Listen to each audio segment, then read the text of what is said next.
Como um ser simples e todo destruído pode acabar se tornando um vilão icônico.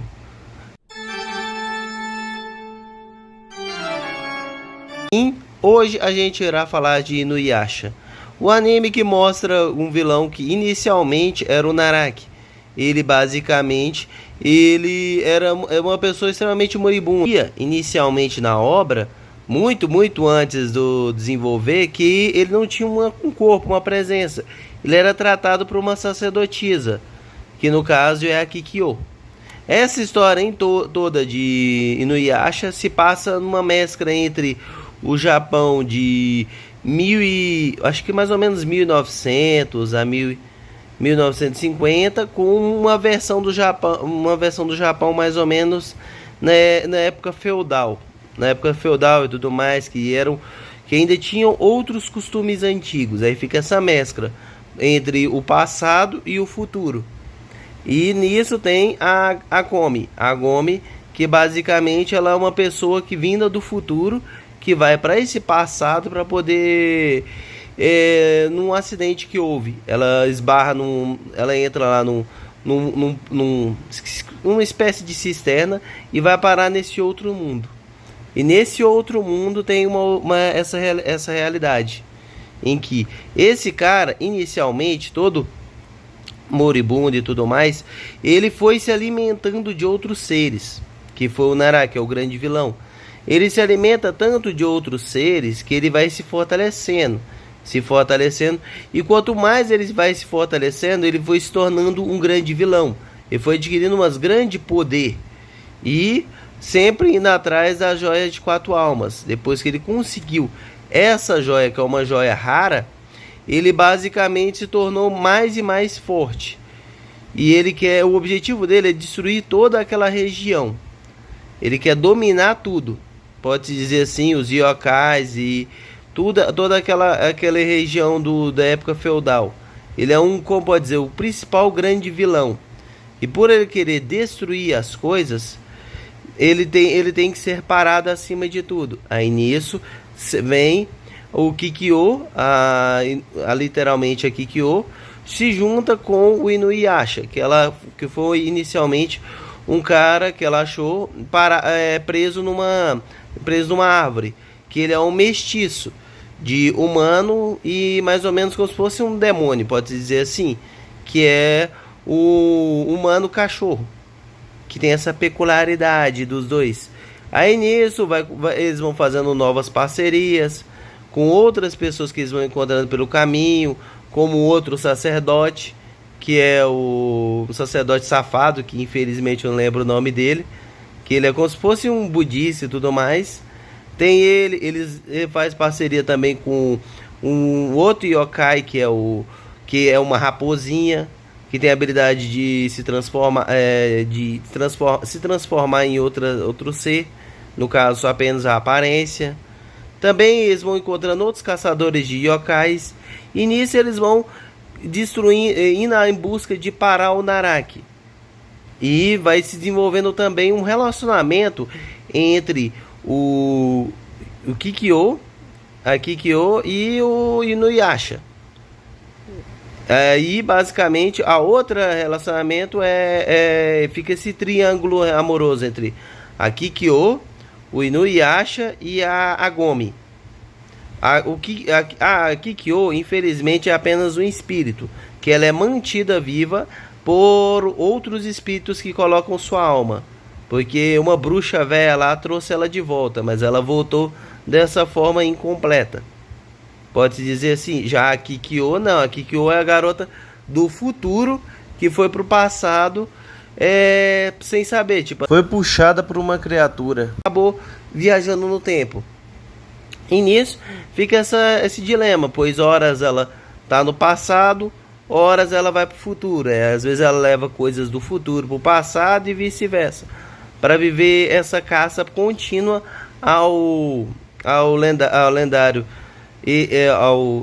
vilão, que basicamente era inicialmente fraco pra caramba, mas a cada vez que eles vão encontrando com eles, ele vai ficando cada vez mais forte. Quando eles estão perto de derrotar eles, o cara sempre foge.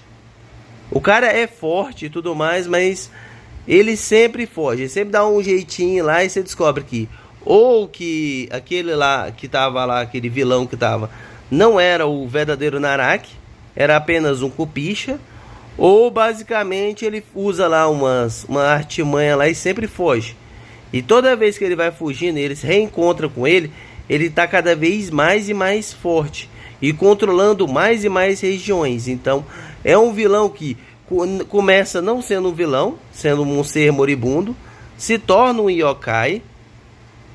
Ele tem esse crescimento e tudo mais, que não é contado, é contado muito pouco na série, em alguns momentos, que ele se alimenta. Graças a ter ele se alimentado e ter ficado tão forte, que ele foi se tornando um vilão que toda vez que eles têm um encontro, que eles vão tentar eliminar ele, ele sempre foge.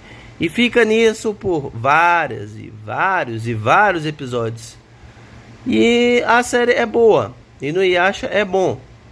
Só que um pequeno detalhe é que por o vilão final ficar fugindo toda hora, fica um pouco maçante.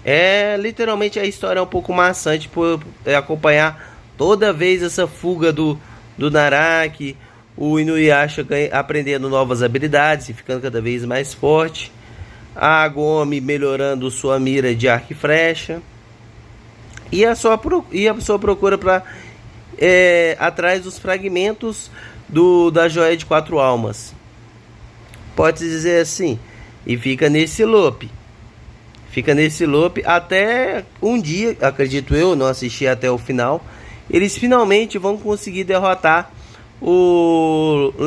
esse vilão. E nisso, quando eles finalmente conseguirem derrotar esse vilão, ouvi dizer que a história, a Agome, ela tem que tomar uma decisão, mas pro finalzinho, que é se ela vai ficar no passado ou se ela vai ficar no futuro. Aí ela prefere ficar no passado, e nisso ela tem uma filha com o Inuyasha. Esse aí já é um spoiler para quem ainda não assistiu toda a Inuyasha. E essa filha deles é uma filha que é meia yokai. Ela é tipo assim, ela tem 3/3 de yokai, o resto tudo é humana. Mas ela tem tantas habilidades literalmente da Agome, como também tem as habilidades do Inuyasha. Então ela tem as características tanto de um yokai quanto de um humano, e também tem aquela habilidade do arco e flecha, que foi o massa dessa pegada, mas isso aí vai ser uma história que eu vou contar mais pra frente. Nisso, esse anime mostra um pouco que você, mesmo começando de baixo, se seu objetivo é se tornar um grande vilão, você pode conseguir isso, mas você vai ter que fazer coisas meio sujas para conseguir seu objetivo, desde se alimentar de outros seres e explorar ao máximo, manipular todos ao redor para que você consiga seus objetivos, ou pelo menos tente, quem sabe. Mas uma coisa é fato, você pode dominar por muito tempo uma região, ser um grande vilão, mas uma hora ou outra você cairá perante os pés de Inuyasha e sua equipe. E tem também outros personagens icônicos na obra, como o lendário Sesshomaru, que é o irmão mais velho do Inuyasha, que esse é o yokai completo, e o seu parceiro puxa-saco, que é literalmente o carinha lá do... esqueci o nome, ele é um bichinho pequenininho, que fica com um cajado gigante. É massa, só é estranho o fato do filho, literalmente, do irmão do Inuyasha ficar com uma criança. Isso é muito estranho, para não dizer outras coisas. No mais, obrigado por ter esse vídeo até aqui. Se gostaram do vídeo, deixem um like, compartilhem com algum colega para assistir a esse vídeo e a vários outros aqui no canal. E se ainda não for inscrito, se inscreva, pois isso irá me ajudar muito. Esse foi um vídeo falando um pouco mais de Inuyasha, uma obra que para mim ela é boa, só que é cansativo. Você tem que ter muita paciência para acompanhar. Mesmo se você pular os filler, tudo, usar os meios tecnológicos hoje em dia, ainda assim é meio cansativo, mas Tem fillers específicos que compensa você assistir, porque mostra a personagem fazendo coisas muito nada a ver. Mas também mostra também uns personagens muito inspirados. Parece que em Inuyasha, quando eles estão determinados a fazer filler engraçado, eles conseguem. E com personagens interessantes, levantando outros conceitos que a obra em si não expõe de forma direta. No mais, obrigado por ter assistido até aqui e nos vemos até a próxima.